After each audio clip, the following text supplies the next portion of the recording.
Hi, everybody, and welcome to the Microsoft Pulse. It's the Tam Tom show today, as Jennifer and Adam are working with customers right now and are unable to walk down the roadmap with us. So, for those of you who haven't joined us before, we do this in 3 or 4 parts. So, the first part is what's in development. What is Microsoft working on right now? Then we roll on to rolling out with what is on its way to your tenant or may already be in your tenant. Finally, we touch on launched, which is what should be in your tenant today. And then if there's anything canceled, we also have canceled. Tom's telling me there are 2 items that have been canceled. So, Tom, why don't you kick us off with what's on the roadmap and how it will affect people in their organization? I would be more than happy to do that. First one on the list, actually, there's a couple from Microsoft Loop. One is workspace links. So if you've used Microsoft Loop, you may be used to the little components that you can put in chat and stuff, but you can also use workspaces in Microsoft Loop, which are a conglomeration of various Loop components that all get stored together and they get stored in a SharePoint site, which makes it really nice because you can have like a task list and a paragraph and bulleted points and all these particular things all made up into this one screen. It's almost like a whiteboard, but it's good for project management and stuff like that. Well, one of the things that they've done now is done a change for workspace links. And you can quickly request access to a workspace by clicking on a workspace link. So this makes it really easy if somebody's doing a project management thing using Workspace. They can send you a link, and this link will allow you to request access to that so you can get in and actually participate. That's coming out this month. It's coming out to worldwide. So if you're worldwide, not government, you should be getting it sometime within the next 2 weeks. Microsoft Loop, Copilot assisted loop page creation. This one ought to be really interesting if I can pronounce it. So this is collaborate with Copilot to go from a blank page to a structured document ready for collaboration as quickly as possible. Start from scratch or select an existing page or template as the starting point, and Copilot can modify it for you as or for the task at hand. So I'm thinking this would be really nice if you say, hey, I need a page that has um, a paragraph and a bulleted list on it. And it's okay, fine. So it throws those loop components out there and say, I think I also need a task list to track things with. It would throw on your task list for you. And if you say, hey, I need a page that would have loop components for project management, it would probably go out and say, oh, here's the good ones for project management, and put those out on the page for you also. So I think that'll be really helpful for people trying to get their hands around, well, what do I have available to me in Loop that I can combine in a certain way to get some sort of a project or something like that going on. This is also due in May, and it's rolling out to worldwide. Copilot seems to be more worldwide right now and less government Mhm. entities. So you've got that coming on too. Well, and that's great also because when people get started, often the biggest hurdle is overcoming the blank page. Yeah. So to at least get the template down and then start filling in the template, I think is really going to help people go farther faster. Well, and with the conversational tone of what you can do with Copilot and ChatGPT and stuff like that, it's not like you have to go, give me this. Oh, that wasn't it. Give me this in addition to that. No, that wasn't it. Give me this in addition to that, but not that. You just say, oh, get rid of this and add in something else for that. And you can just iterate through and build it instead of having to figure out what the command or prompt or whatever it is with all the keywords in it to get it all at once. I love that element of Chat GPT, of Copilot, where you can just have a conversation and refine it as you go. Hey, I love this paragraph, but make it more conversational. Hey, it was a little long. Can you shorten it up by half? Stuff like that. That is Hmm. a great thing. So, It what do you is. have? I have Microsoft Teams request to join a shared channel via a channel link. So users who attempt to access a shared channel via a link can request to join the channel, and channel owners will receive a join request and can decide to approve or deny the request. I think this is great because the shared channel could be anywhere, Yeah. Or multiple and it's places, not actually. necessarily, you're not necessarily accessing it from the root team. Right. So I think that's great that people will be able to access that way. Also, Microsoft Teams meeting organizers can manage access to meeting artifacts such as meeting transcripts, which I know is big for you, Tom, Yes. recordings, AI generated recap, and Copilot. So, Microsoft is introducing a new meeting option that gives meeting organizers the flexibility to manage which attendees have access to meeting artifacts such as transcripts, recording, AI generated recap, and Copilot. So, meeting organizers can select from three options: people with existing access, organizers and co organizers, or specific people. Now, that's coming out in June of 2024, and that's coming out to worldwide. Now, it doesn't say that's premium, but the AI generated recap and Copilot, I think, are part of premium, aren't they, Tom? I don't know because I don't use premium, so I'm not sure. But I think even just with like, the recap stuff and things that come out anyway, if they're giving you that option to be able to go through and say, hey, I'm going to narrow it down and only allow these people to see it or those people to see it, it may kind of cross the line into both of those. I'm not sure. Okay, so keep your eye out for that. Also, OneDrive changed to shared folder experience in OneDrive. So, Microsoft is making a change to the shared folder experience in OneDrive. Currently, when a user opens a shared folder in OneDrive, they're taken to a view of that folder within the sharer's OneDrive. In the new experience, opening a shared folder will take the user to the shared folder within the people view of their own OneDrive. Now, this view is organized by people and shows and allows access to all the files and folders that have been shared with the user. So that's coming out in June, and it's coming out for OneDrive worldwide. What else in development do you see that you like, Tom? I'll stick with the Teams theme that we are running on right here. One of which I think is kind of cool. The other one is like, hallelujah, life will be so much easier. Microsoft Teams file image preview in chats and channels. So when you share documents, Word, Excel, PowerPoint, and PDF in chat or channel conversations, you can see a thumbnail image of the file in the thread. This lets you preview the file contents without opening it and find the file you need quickly. I always like the fact it's like, oh, that little that's not what I thought it was, rather than having to Mm, open it up, download it, do all those things, find out that's not wait it, for it go to back, try to open. get the new Yeah. one. Yeah. Just having that little thumbnail there, I think is going to be really nice. That is coming to worldwide in June. So unfortunately, government clients are still out of luck on this one. But this next one they're going to get, and this is Microsoft Teams rename general channel. Woo! Woo! So this follows close on the heels of, I think, what we talked about last week is that they're going to allow you to hide the general channel. So it doesn't delete it, it just hides it to where you don't have to see it. It used to be that, the general channel is, sacred and do not touch and do not, spindle, fold, mutilate anything else. Well, now, not only can you hide it, but you can change the name of it. In our efforts to bridge the Mm. gaps between general and other channels, introducing the ability to rename the general channel in your team. General channels in a team can be renamed by the team owner or member, if they have permissions, to show up in the teams and channels list in alphabetical order. You've been able to change the names of every other channel. General channel has been off limits until now. This is coming to all the tenants and it's coming in June. I am so happy because just last week I had somebody go, okay, I got a new team, but I really don't like this general channel. I want to rename it. It's like, yeah, that's nice.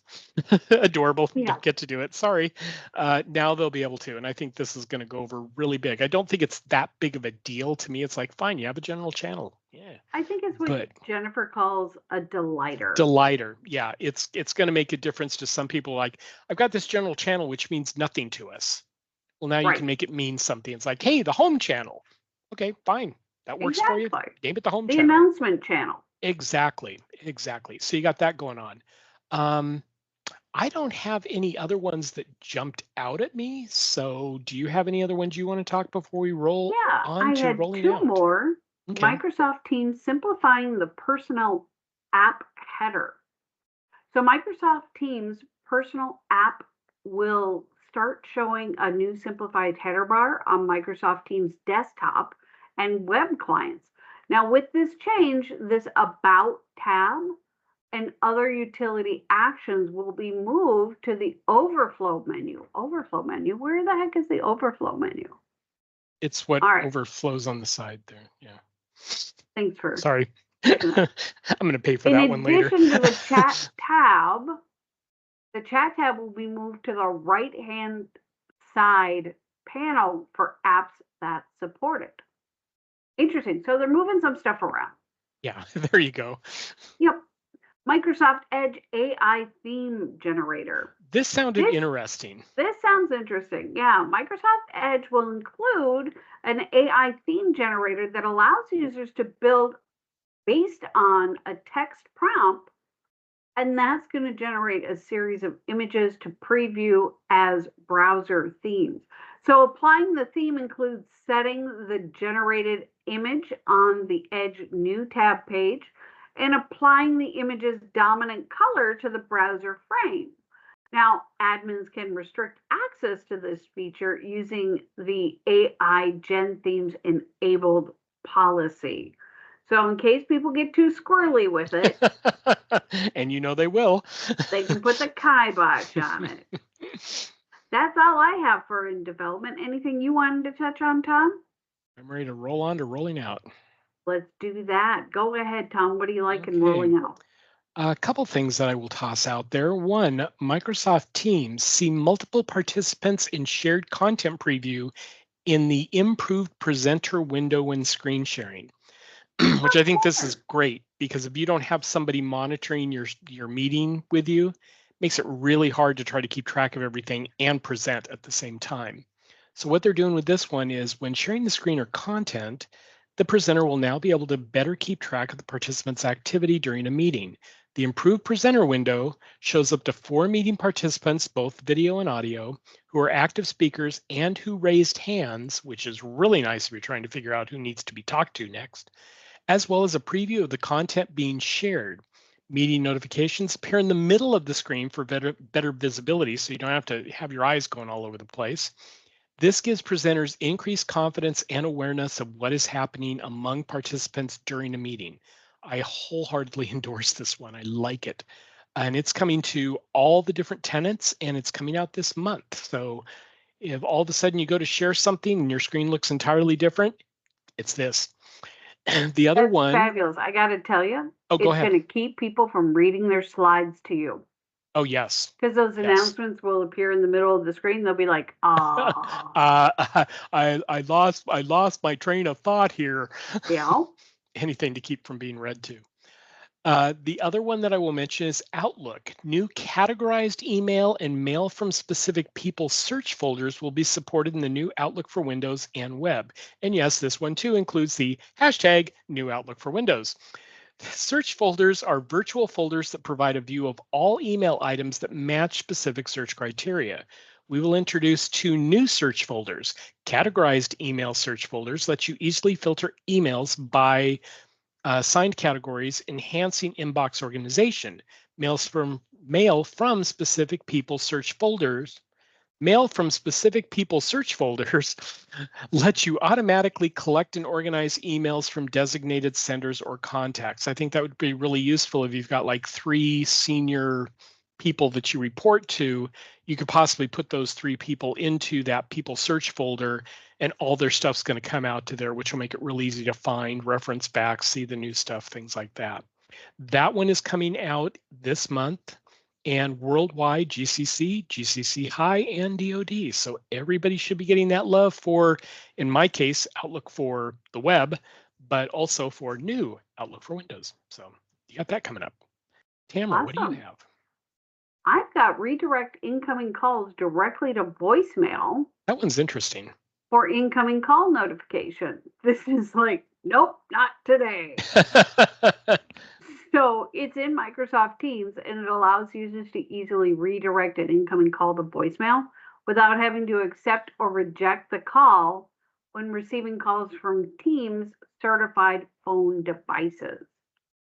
That's the only part that has me confused. Is a Yeah, I'm Teams like, certified phone huh, device the what? headset that I have on right now connected to Teams or what? I don't know.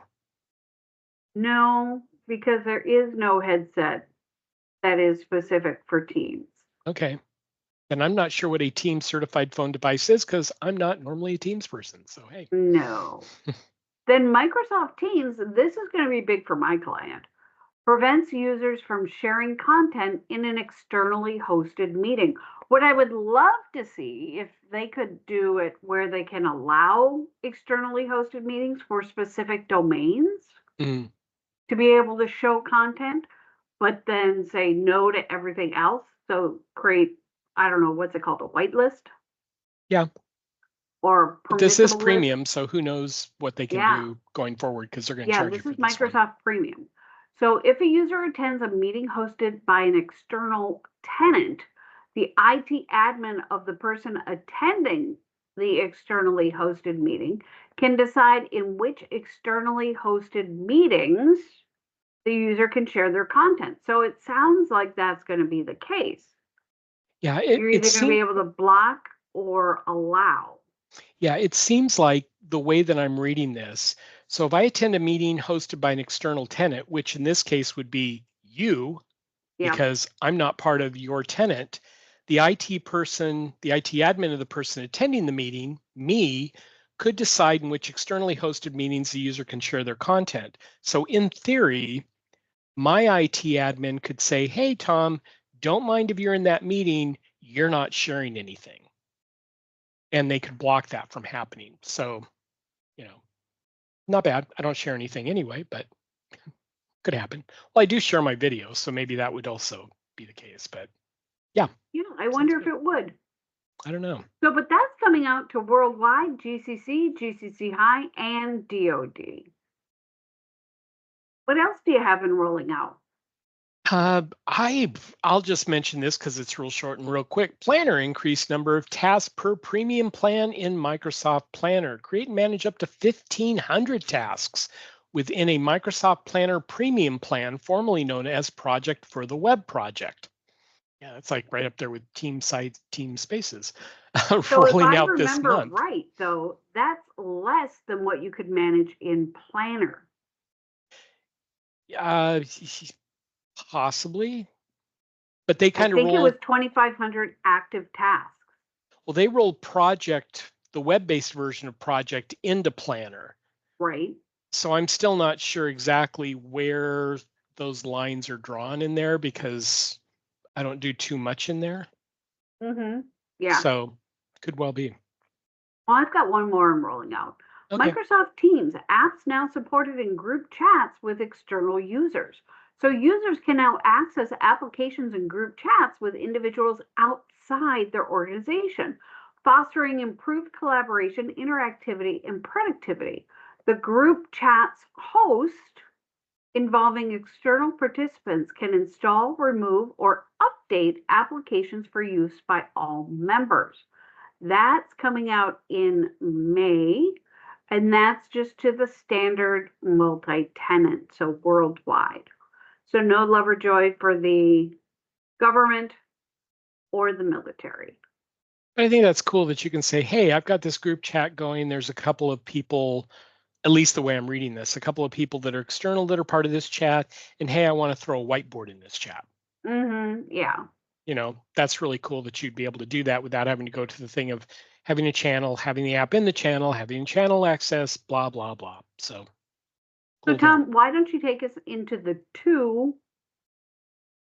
The two and two. two and two? So we have 2 items in launched and we have 2 items in canceled. So we'll just go over those really quickly. One is Microsoft Viva Glint, ability to customize surveys in team conversations. Now offers the ability to do this, customize personalized surveys, team conversations. Additionally, users can customize their logo and sender domain. That has launched to worldwide. So if you use Viva Glint and you're worldwide, you should have it by now. And Microsoft Clipchamp, work account support in Clipchamp's desktop app. I'm still confused over the various different versions of Clipchamp out there because there's personal, there's work, there's this, there's a browser, the whole bit. But in this case, the updated Clipchamp desktop app introduces work account support and lets users with ADD/Entra ID accounts directly access Clipchamp for Work through the desktop app for Windows 10 and Windows 11. Users of Clipchamp for Work will be able to access the video editor in the app without using a browser. Microsoft 365 admins can control if their users are able to access both Clipchamp for Work and Clipchamp for personal accounts via the app or only via Clipchamp for Work. I am so confused. There's a lot of Clipchamp going on in there. Yeah, there is. But if you're using it, both for personal and for work, and you don't always want to use the browser, you want to use that, but you still want to work with Microsoft 365, it sounds like this is going to give you a little bit more flexibility than you had before. This applies to worldwide and is out this month, and you should have it by now. The other two items we have are cancellations. One, which I'm like, okay. The other one's like, oh man, really? The first one that I'm like, okay. Microsoft Copilot, Microsoft 365, summary and chat support for documents text selection. So this was going to be summary requests and chat can be limited to operate only on the user selected text in the document rather than operating on the entire document. I think that's really nice that there's only part of the document that you really want to enhance or modify or include in on what you're doing. However, oh, I'm sorry, this is even better. You're not missing anything. This is being removed from the roadmap as a duplicate of a different item, so you're still getting it. Yay. The other one I'm still crushed about, and that is Microsoft Stream site level video analytics dashboard. So this was going to be so disappointed. I'm crushed on it because this is what we get asked for so often. Yeah. And its dashboard gives access to aggregated analytics for videos on a SharePoint site. It was supposed to go live in late January in the private preview. Customers interested, blah, blah, blah. It's going to give you all sorts of cool stats, the things people are asking for. How many people watch this? How long do they watch it for? Where are they from? Stuff like that. It's like, this is going to be awesome. Top 20 videos shows a list of the most popular videos on the SharePoint site in the last week. That would have been so awesome. But note, to better align our features with customer needs, Microsoft Stream Advanced Video Analytics feature has been canceled to prioritize other key elements of development. Bummer. I am so crushed. I really wanted that. But, who knows? Maybe at some point they will actually come back with some additional things and we'll be good to go at that point. No soup for you. No soup for me, at least this day. And with that, we have covered the roadmap for you. Thank you so much for giving us some of your time, like 20 some odd minutes of it. We enjoy doing these and we enjoy going over this and kind of condensing things so perhaps you don't have to wade through it yourself, because trying to get this data from the Microsoft site and condense it down is not an easy chore. So hopefully this makes it a little easier for you and you have a little bit of fun in the process. So with that, everyone, have a great rest of your week whenever you get around to watching this, and we will do this again next week, everyone. Bye. Bye.